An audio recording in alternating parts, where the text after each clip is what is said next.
Okay, so hopefully now you've got some experience maneuvering your way out around the world, and just in case you've gotten a little crazy with the scroll wheel, and now you're in a spot where it's hard to get out of, I'm going to show you how to get back to normal if you've scrolled your way into something that's difficult to work with. For example, if you scroll the mouse wheel down and you scale the world down, you're going to notice that moving the mouse just a little bit will translate you throughout space a lot.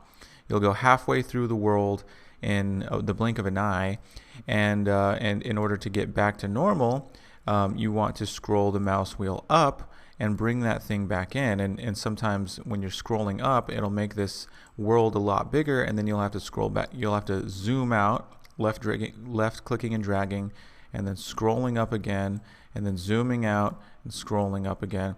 And then you'll have like a more easily manageable look sensitivity. Now, if you drag yourself out like so and you scroll up again and you continue scrolling up, you can get to the point where the sensitivity is no longer there, and you can click and drag and you're not moving around anywhere. And that's because you've used the middle scroll wheel to zoom all the way up, and you no longer are, you're still moving throughout space, but you can't notice it because you've made the world scaled so big that your small movements don't really do much. So you have to scroll down with the middle mouse wheel and continue to scroll down until clicking and dragging actually gives you some momentum, gives you some actual translation throughout the world. And so this is where some newcomers to Unreal Engine might get stuck at, especially if you take the middle mouse wheel to be some sort of a zooming method. It's not for zooming in and out, even though when you're in the world and you scroll, it looks like you're zooming in and out. It's actually scaling the world, and if you scale that world to proportions that are not really manageable, then you're going to no longer be able to move around in the world because it's so big. So you want to get it at that sweet spot. So if you find yourself clicking and dragging and you can't really move around that much, then what you want to do is scroll down with the mouse wheel and make the world smaller, and that way clicking and dragging will bring you around in the world more easily. And then if you're clicking and dragging and you're moving too fast, then what you can do is you can actually scale the world up a little bit, so scrolling up with the scroll button, and that way you'll have the ability to move around in small scale, up close next to these objects a lot easier. So that's just a little bit more on the scroll wheel, and in general you don't really need to use it unless you're making very big, vast levels, or you're getting really close into the intricacies of small objects.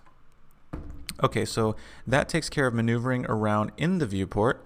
Now, how about some of these icons in the viewport? So you'll see at the top of the viewport here, this little window, you've got these little icons, and these are things that have their own little functions, and we're going to start up at the top left. So you'll see at the top left, we have this little drop down arrow, and if you click on that, you'll see that we've got a bunch of different options. So if you hover over them, they'll kind of give you a really brief description of what they do, and some of them have hotkeys that you can use with the keyboard to toggle them. If they have a checkbox to the left, that means they can be turned on or off. So the real-time says toggles real-time rendering in this viewport, and this is the default setting for the viewport, and this basically shows how it's going to look like in the game even when we're not playing. So real-time rendering has to do with allowing particle animations, material animations, things like that. So if you have a particle system that is fire or smoke, for example, in the world, even when you're not playing, you're going to see that fire and smoke animating as if it were in the game. And this allows it to look a little bit more realistic and a little bit more like what it's going to look like in the game. So by default, that's checked, and if you turn it off, then you no longer get that real-time rendering. Now, if you click Show Stats, and also Shift L is the hotkey here, you'll see that it toggles the ability to show stats in this viewport. And stats are things like frames per second. So if you look just below that, Show FPS, this shows the frames per second in your game. So if you click that, because show stats is enabled, now we can click in the viewport and you'll see at the top right these green letters and numbers, and you'll see that they're changing very quickly, and that's because frames per second, your frame rate, is varying depending on the resources being used by your CPU at the time, by your computer. And so you'll see that mine's fluctuating between 80 and maybe 90. You might even see it go as high as 100. That means 100 frames per second are being updated at the time of this video. So if I click play, you'll see that it's still a pretty steady 80 to 90 as I'm moving around, doing different things that make the computer work harder or less hard, causes the frame rate to vary. I'm going to hit escape, and you'll see just below FPS we'll have ms, that's milliseconds, and this shows you how many milliseconds pass each frame. Now I'm going to take a second to just briefly describe what frames are. In a video game or simulation, what you see on the screen is updated a lot of times per second, many times. And how many times per second that screen is being updated is your frame rate. So right here where we're seeing 90 to 100, let's just say 100 for example's sake, when my frame rate is 100 FPS, that means that everything you see on the screen is being redrawn to the screen 100 times per second. And that's why things can move around. So when I play the game and I move the ball around, you'll see that every pixel on the screen is changing, and the frequency at which it changes is the frame rate, so 100 frames per second. And so that's a very important statistic to keep in mind when making games, because when the frame rate drops, that means the computer is working more than it maybe sometimes more than it should if the frame rate is severely too low.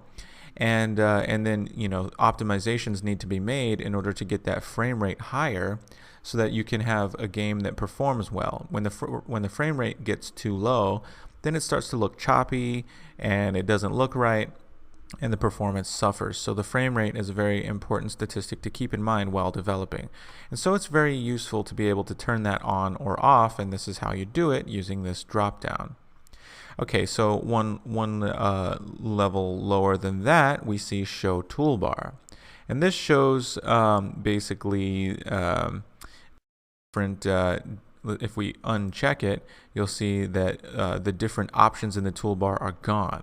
And so all these icons that were up here before, if you really don't need them, if you only use hotkeys and you don't have to go up there and click on them, you can remove them and have more visibility. But for now, we're going to keep that visible because we're going to explain what these icons do. So that shows the toolbar. Here under the stats, you can have hide all, and then you have advanced, and you have engine. Now these are other statistics, and the statistics are very, as you can see, there's quite a lot of them, and you can click on any one of them, and you'll see that those statistics are going to be shown while you're basically maneuvering throughout the viewport and playing the game. And so this is more of an advanced developer tool that we don't really need to worry about at this time. For now, it's enough to say that we're interested in the FPS, and the other statistics are a little bit more advanced for us. But these are here, and in the future, when you want to start analyzing your game for anything else that's going on, chances are there's a statistic for it that you can monitor in game. Field of view, this shows you basically how much is being shown in the camera. So like, even though you can't see it, when we're turning our head around in the world, we're actually turning around a camera. The default camera that is being used in the editor, it has a field of view, and then when we hit play, of course, we're transitioning to the camera that is attached to the ball here. And so the camera has its own field of view, and that is, if you adjust that, say if we bring this up to say 150, 160, 170, you'll see that more is shown in the viewport for a given camera view, and you'll see that it kind of looks warped, and that's because you're forcing it to show more than it should, than it normally would, in the view of the camera. So typically we leave this at its default setting at 90. Far view plane determines how far something is far away something has to be before it disappears. So if we take this far view plane and we bring it up to say, I don't know, something close to 2000, you'll see that as we zoom away from objects, as they reach that threshold, that far view plane value, they will no longer be rendered to the screen. And so that's kind of an optimization sort of thing, that if you have thousands of items in your world and you don't want to slow that frame rate down, you can adjust this far view plane and no longer render things when they're a certain distance away. And you may have noticed that when you're playing some video games, especially things like MMOs where there's a big vast world, as you're walking around in the world, you'll be just cruising along, and then in the distance you'll see trees and things start popping up, and those were not being rendered because they were so far away, but as you get closer, they're now more relevant, and the engine will start to render those to the screen, and that's an optimization trick. So if we bring that back down to 0, then that's not being used, and we'll see everything. The screen percentage is something that you can adjust, and if we sort of bring this down lower than 100, you'll see that things become a little bit blurry, a little pixelated, and say right now I put it at 63. This is at 63% of normal, and that means that basically the pixels are scaled, and basically the resolution is at 60% or 63% of the maximum. So I'm going to bring that back up to 100 because that doesn't look very good. And then you've got some other options here that we'll get into. We may or may not get into all of them for the series because some of them are not relevant for what we're doing. But this drop down, we've gone through the main features of it, and just know that those options are available through that drop down. Now next to the right of that, you'll see perspective, and if we click on that, you'll see a bunch of different modes, and this has to do with while we're developing what perspective our camera is going to show us. So perspective mode is just what we're seeing here. Things are, if you take a look at, for example, this cube, the front of the cube looks wider than the back of the cube, and we know that this is not the case. If we zoom in and look, we'll see that the front and the back are the same size, but thanks to the illusion of perspective, it looks like the back end is smaller than the front end, and that's what tells our eyes how far things are away, and so that makes it look a little bit more realistic. And so perspective view is sort of the more natural look. If we take a look below perspective, you'll see orthographic, and in orthographic mode, this wouldn't be the case. The back end and the front end would be exactly the same, and you would have no depth perception. And that can be useful for moving objects around in a precise manner. For example, in orthographic top view, if I select top, you'll see that now we have a more wireframe looking mode, and if I right click and drag, I can move around, and this shows us the wireframe view of the top of the world. And you'll see just up here where perspective used to be, it says top now. To the right of that, you'll see wireframe. So if I click on lit, then you'll see that we're looking at the top view from perspective mode, and it looks lit with the normal lighting and colors and things like that. So it defaults to the wireframe mode when we go to an orthographic top view. And if we go to the bottom, we're looking at it up from the bottom. If we go to left, we're looking at the left of the world. And this allows us to select objects and move them around. And we're going to get to selecting and moving objects very soon. But just know that we have top, left, bottom, right, front, and back, and they all have their own respective keys. So if I want to go back to the top view, I can do Alt-J, and that will bring me back to the top view. So orthographic is good for moving things around and doing level design and things like that. Now, if I go back to perspective and I come up here to where it says lit, we have different sort of view modes, and lit is the default. This is what it's going to look like in the game, and that's the most common that we're going to use. But just so you know about the others, there is unlit. So if you select that, you'll see that you don't really see any shadows. Things that are the same color look kind of blurred together into one piece. It doesn't really have any realistic texture like feels. All of that stuff is no longer rendered, and this can allow you to look in at little things beneath where shadows might have been. If things are too dark and you can't really see, you can switch to unlit mode. So there's that option. We saw wireframe, and then we can look at that in perspective mode as well. So I select wireframe, and you'll see that we're actually in one big sphere. This is the sky sphere that we're looking at, and you don't notice it when we're not in wireframe mode. If we go back to lit, you'll see that that sphere actually has a sky. It's got some clouds and things, and so you can't really tell that we're in a big sphere because it's got this sky material applied to it. But if we go back to wireframe mode, you'll see the outline of that sphere. And so this allows you to see through things, and it's a little difficult and unnatural feeling, but it can be useful for certain situations. If you go to detail lighting, you'll see that things don't really have any color, and this is basically just the looks like ambient occlusion. It's basically just showing you the effects of the lighting without all the colors and things like that. If you click lighting only, then this is another mode where you don't get any reflections. So if we go back to detail lighting, you'll see things are shiny. You get that shiny reflective quality to them. With lighting only, you don't get that. You just get lighting information.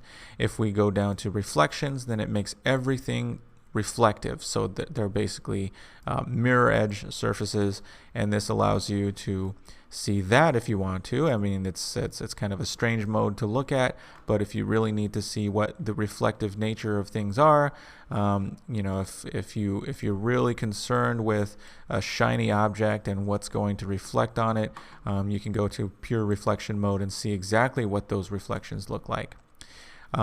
Next, we have player collision. Now, player collision shows the collision geometries for a particular level, and you'll see, down here under these ramps, you'll see these little pink boxes here.